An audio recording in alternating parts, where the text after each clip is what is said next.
Yo encontré la marca de un verso, una tarde de invierno que te vi pasar.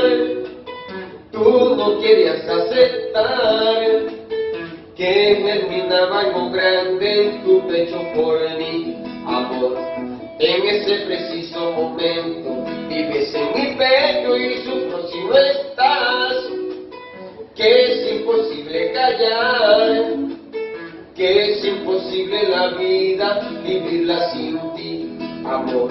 Desde entonces no podré sacarte de mis noches. Desde entonces no hay un sitio donde no se encuentre tu voz, no hay un beso donde no esté grabado tu nombre. Dios del cielo, dime que esto que siento es amor, Señor.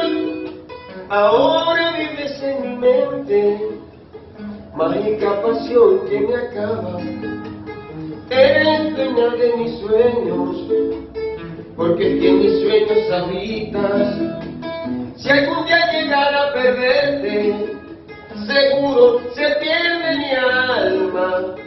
Y esas cosas no las pienso, de solo al saber que eres mía, porque yo te quiero, así como tú me estás queriendo. Oh, que en el mundo no hay un hombre que te agradezca tanto como yo. Si un día fallo, sé que no tendré perdón del cielo. Oh,